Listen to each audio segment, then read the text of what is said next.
Life doesn't always wait for us to be ready. It comes fast, it comes hard, and sometimes it comes crashing down without warning. We've all been there, those days when getting out of bed feels like lifting a mountain, when a smile feels foreign, and the weight of the world settles deep into your chest like a storm cloud that just won't pass. But here's a truth we don't hear often enough. You can push yourself to be happy even when it hurts. Not because you're faking it, not because life suddenly became easier, but because you've made a conscious decision, a bold, powerful decision to fight back, to stand in the rain and still find something to be thankful for. Think of the darkest night you've ever faced. Think of the silence, the loneliness, the ache in your soul. And now imagine someone walking through that same night with a lantern in hand, not because the darkness vanished, but because they refused to walk without light. That someone can be you.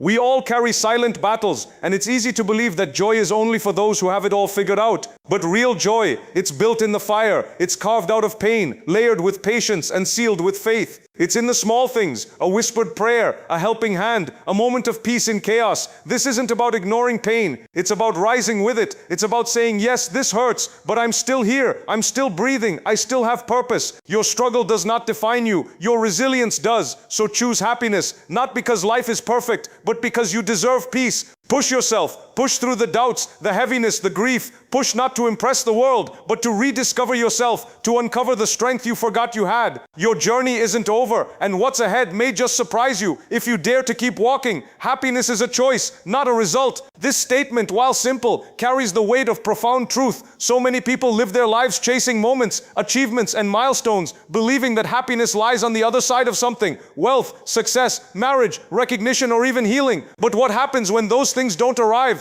Or worse, when they arrive and still leave us feeling empty? The world has taught us to think of happiness as a destination, something we reach after we've climbed the mountains of hardship and ticked every box on a long list of expectations. But happiness doesn't work that way. It's not a reward, it's a mindset. It's a decision we make, often in the middle of life's most chaotic, painful, and uncertain seasons. Think of someone who has lost everything: their job, their home, their health, or someone they love dearly. The world would not expect happiness from them. In fact, many would excuse them for bitterness, anger, or retreating into darkness. And yet there are people who, even in those low points, still find reasons to smile, to be kind, to help others, to be content. What makes the difference? It's not that their problems disappeared. It's that they made a decision not to let their circumstances define their state of heart. They decided to choose happiness, to find it in small things: a warm sunrise, a heartfelt prayer, a child's laugh, a friend's message, the peace of knowing that life, however difficult, still has purpose. This doesn't mean ignoring pain or pretending that everything is fine when it's not. It's not about denial. In fact, it takes deep awareness and emotional maturity to hold your pain in one hand and joy in the other.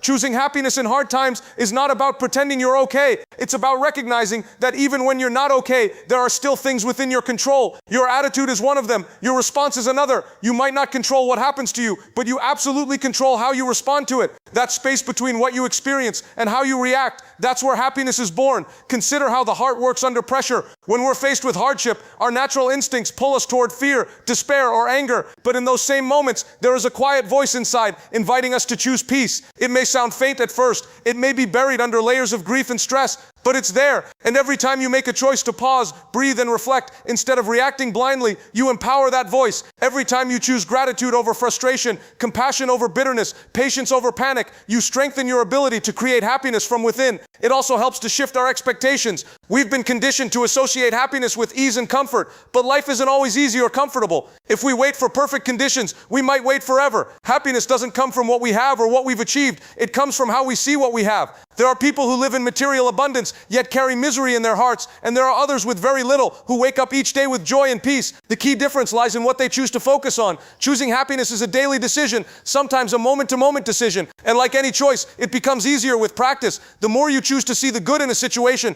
the more natural it becomes to find it. The more you choose to appreciate what you have, the less power your losses have over your mood. This isn't just wishful thinking, it's psychological, emotional, and even spiritual discipline. Challenges are temporary, but your mindset is powerful. When life throws hardship your way, and it will, the immediate instinct is often to feel overwhelmed, cornered, or broken. Difficulties can feel permanent in the moment, like the pain will never pass, like the weight will never lift. But no matter how long a storm lasts, it never stays forever. The sky eventually clears. What lasts far longer than the storm is how you chose to face it. Your mindset, your attitude, and your internal narrative during hard times become more defining than the hardship itself. Many people fall into the trap of believing that suffering will automatically reshape who they are. But pain alone does not transform anyone. It is how we interpret that pain, how we respond to it, that truly leaves a mark on our lives. Two people can go through the exact same hardship, loss, rejection, illness, and come out completely different. One may emerge bitter and closed off, the other stronger, wiser, more compassionate. The deciding factor is not the situation, it's the mindset. You might not have control over the circumstances that test you,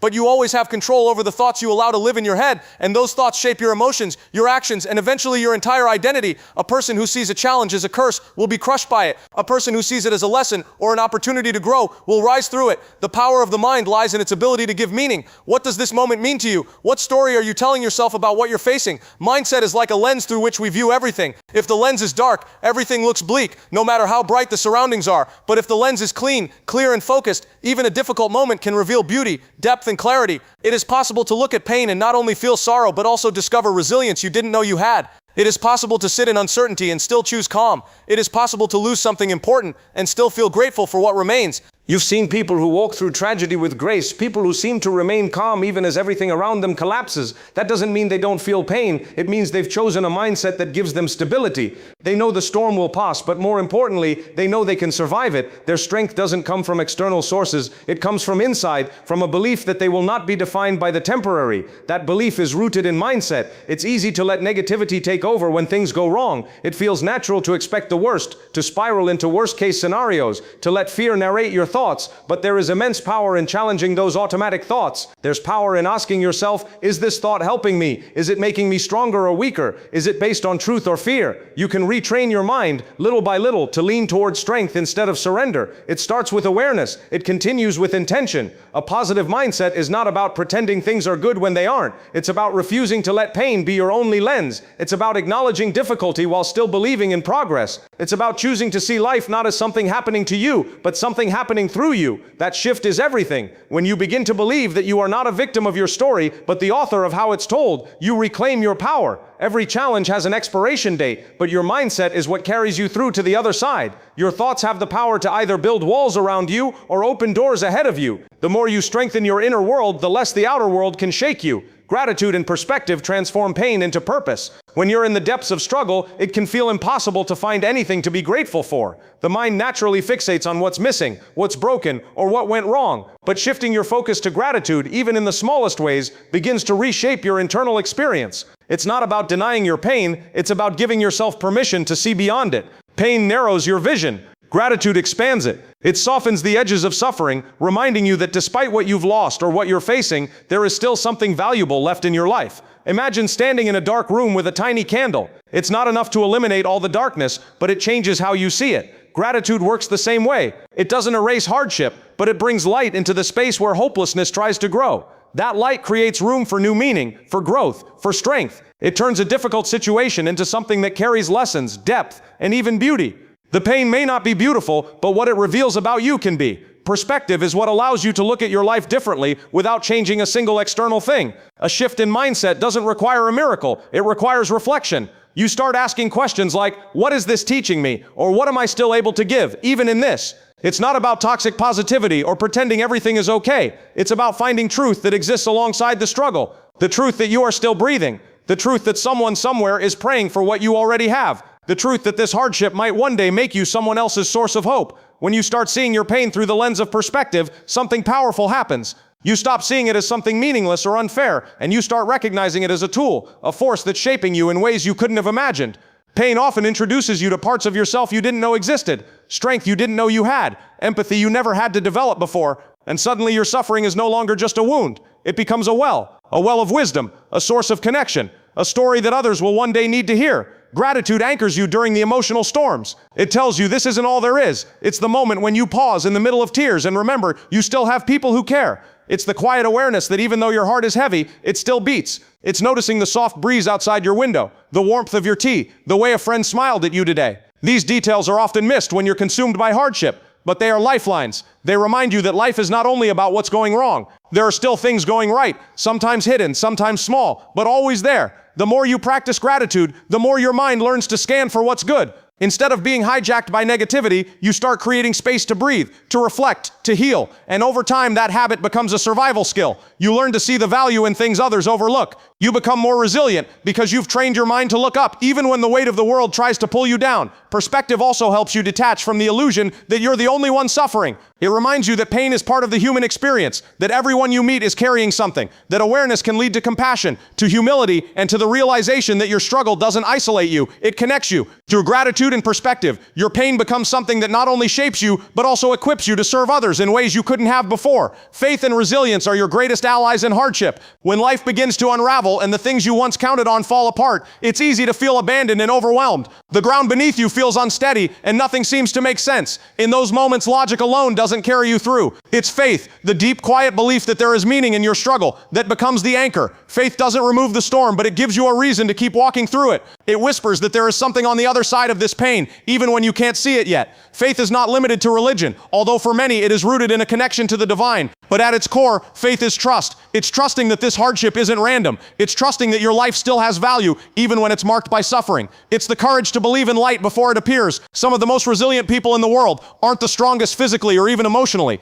They are the ones who truly believe that their current situation will not be the end of them. That belief creates resilience. Resilience is not the absence of pain. It is not pretending to be strong or holding everything together all the time. Real resilience is the ability to feel deeply, fall hard, cry freely, and still choose to rise again. It's found in people who have every reason to give up but don't, who have cried enough tears to fill oceans but still speak with hope, who wake up to the same heavy reality day after day but still try, still show up, still believe there's a reason to move forward. Faith and resilience feed each other. Faith fuels resilience with meaning, and resilience protects faith through action. Together, they create an inner strength that can't be easily shaken. Even when everything outside of you is chaotic, these two forces hold you up. They remind you that struggle is not a punishment, it's part of growth. Some of the most transformative lessons come wrapped in adversity, and without faith and resilience, those lessons can be lost in despair. But with them, pain becomes a teacher instead of a thief. There are times when no one around you will understand what you're going through. You may feel like you're walking alone. That's where personal faith becomes even more essential. It becomes a conversation between you and your Creator, or between you and your own soul. A place where you can pour out your questions, your anger, your sorrow, and still find the strength to take the next step. This inner connection becomes a well you draw from when no one else can offer comfort. Resilience isn't loud. It doesn't always look heroic. Sometimes it's as simple as getting out of bed, saying a prayer, taking a breath, or refusing to give up when everything in you wants to. It's also important to understand that resilience doesn't always mean bouncing back to who you were before the pain. Often it means becoming someone new, someone deeper, more grounded, more compassionate. The old version of you may not survive the struggle, and that's okay. Resilience means evolving, adapting, and carrying on with a wiser heart. Faith assures you that this transformation has purpose, that even your wounds can become windows through which strength, love, and light flow. Every scar, every tear, every silent prayer adds to the depth of who you are becoming. Faith gives you the vision to see beyond the now, and resilience gives you the power to walk through it. Together they form a partnership that makes you unbreakable, not because you're untouched by pain, but because you learn how to stand again after it. Your strength lies in pushing forward, not giving up. When everything around you seems to be collapsing, the temptation to stop, to quit, to retreat into silence is often overwhelming. You feel tired, not just physically, but emotionally and spiritually. The weight of unanswered questions, unhealed wounds, and unseen struggles becomes too heavy to carry. And in those moments, giving up can seem like the only way out. But true strength isn't in avoiding pain or escaping hardship. It's found in the quiet, steady determination to keep going, even if all you can manage is one small step at a time. There's a misconception that strength always looks bold or fearless, that strong people never cry, never doubt, never stumble. But the reality is far more human, far more honest. Strength often looks like showing up when you don't feel like it. It's replying to a message when you'd rather isolate. It's getting out of bed when your heart feels heavy. It's making a decision to keep living with intention even when joy feels distant. Real strength is found in the fight, not the finish. It's the process of enduring, of continuing, of choosing to live with purpose in spite of pain. Pushing forward doesn't always mean dramatic change or visible progress. Sometimes it means surviving the hour, the morning, the day. Sometimes it's simply refusing to let darkness speak the final word over your life. Strength shows itself in the details, the way you still speak kindly to others, the way you keep seeking answers, the way you carry your hurt and still try to heal. It's in the way you forgive when it's hard, in the way you pray even when it feels like no one's listening, in the way you dare to hope again after disappointment. There will always be reasons to stop. Life will hand you setbacks and sorrow without asking for permission. People may let you down. Your own plans may fall apart. But in pushing forward, you reclaim your story. You begin to understand that resilience isn't about waiting for circumstances to change. It's about changing how you face them. You become a participant in your healing, not a passive victim of your struggle. Even when progress is invisible to others, you know when you're moving forward because you can feel the shift in your soul. You begin to believe that your life has meaning beyond the moment you're in, that this chapter, however painful, will not last forever. The act of moving forward, no matter how slow, opens doors within you. You start building a foundation on patience, self-compassion, and faith. You start trusting that the process itself is shaping something meaningful inside of you, that the tears you shed are watering the strength that will sustain you. Often, people look back on the hardest seasons of their lives and realize those were the moments they became who they were meant to be. Not because they were comfortable, but because they demanded growth. Pushing forward means making peace with where you are while believing in where you're going. It means not letting your worst day define your worth. It means showing up for yourself again and again, even when no one else sees the effort.